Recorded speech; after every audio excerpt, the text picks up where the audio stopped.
Hey guys, so I wanted to show you how I'm modifying the coverage of these bottoms.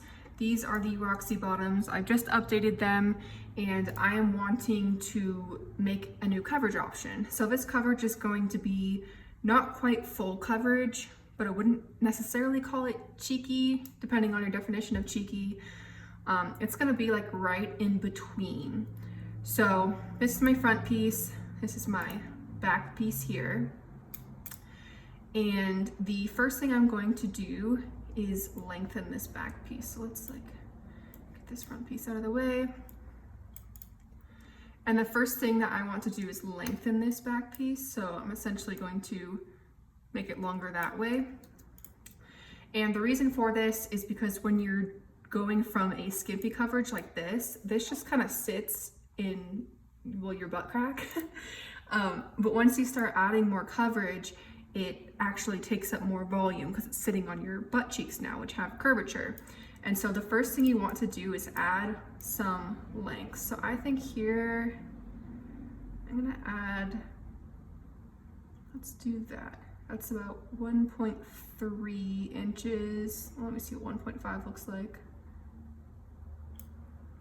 Yeah, it's all right. Actually, before I even start this, oops. I'm going to make this one so you can see what changes I'm making as I make them.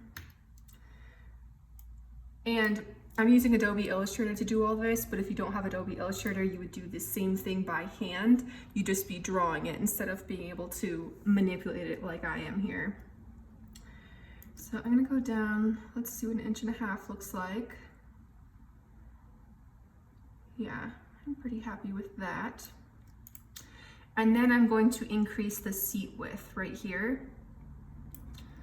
So let's see, thong. I'm gonna go, let me see my full coverage Ranger bottoms so I can see exactly what seat width I actually want.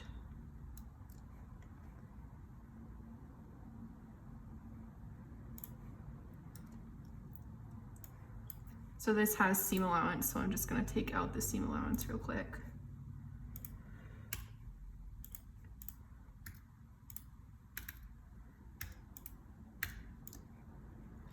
I'm just gonna make it a different color so I don't get confused. Make it a bit thicker so you can see. Okay, so for the Ranger bottoms full coverage, that is my seat width, so I definitely don't wanna do that. I think I want to go just a little bit thinner than that. Okay, yeah, I'm happy with that. So then we need to actually add more coverage. And so this is, I think it's kind of the easiest part maybe, but it can be kind of confusing because you don't know.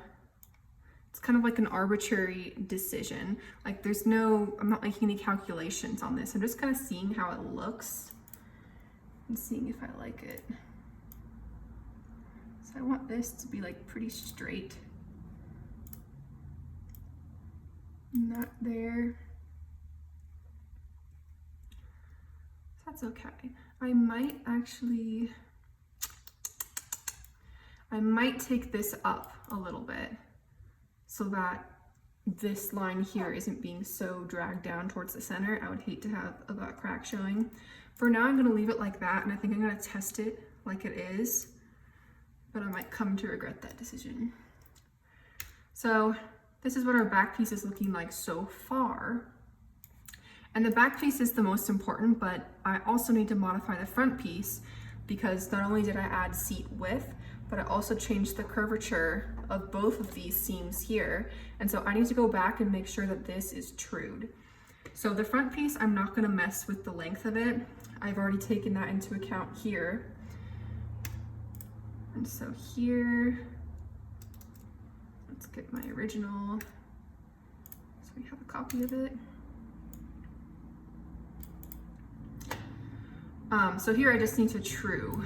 So I'm gonna turn it upside down.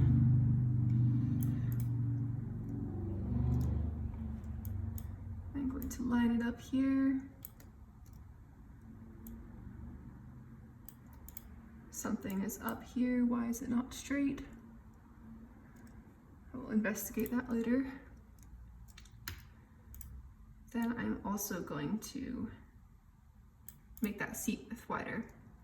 So that creates another problem. Now that seat width matches, and it's not perfectly trued, but it's pretty trued. But now this gusset area is massive. That's just going to be way too much. So I'm going to change the curvature again.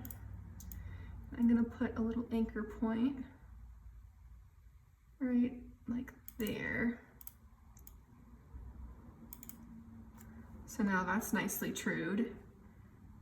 And then I want to get this as close to the original as I can.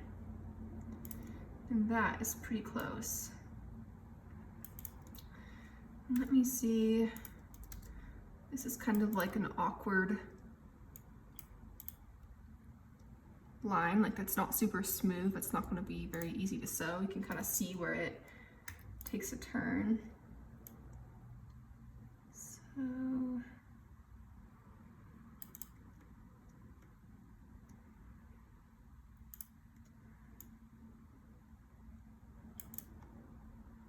I may have just made it worse. Oh no, it's good. That's a lot better. So that looks good. That looks nice and trued, so that when you go to sew this seam, it will sew perfectly. And by the way, none of this has seam allowance right now. I don't modify patterns if they have seam allowance in them, unless I'm wanting to have some room for error. Because if I had seam allowance, I would need to overlap it by a 1/4 inch. And then things are going to be off, and it's kind of confusing. It's not the best way to do things.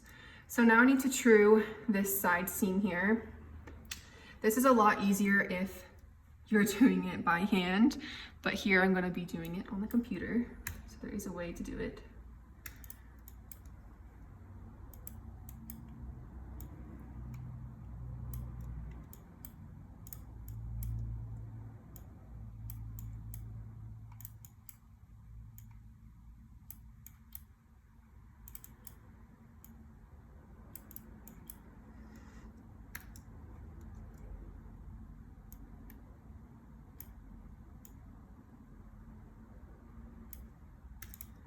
Okay, so this top one still looks good. We didn't make any changes to that. And actually this doesn't look horrible. I might just tweak it just a tiny bit. Make that just a little bit smoother. I wish it didn't come up so far. That looks good. So that pretty much covers it. I need to move this back down. Give me a second.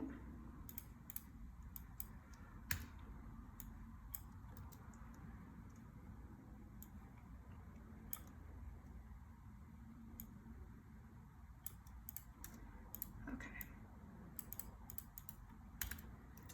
That pretty much covers it. So again, we have our front and we have our back. If you were doing a fuller coverage, you'd want a wider seat width than this. I haven't made a coverage like this in years, and so I'm a little nervous to see if I made this wide enough. This might end up being one of those that just tucks into your butt, but we shall see. So I'm gonna go ahead and test this version and we'll see how it goes. By the way, when I'm doing this, so this size is the extra small. I'm gonna go and do the exact same process with my extra large, and then I don't grade anymore, I blend in between the sizes. So I'm gonna do this exact same process twice, and then I will blend all the sizes together. And yeah, I'm gonna sew it and test it and see how it goes. All right, let me know if you like this video, and thank you for watching.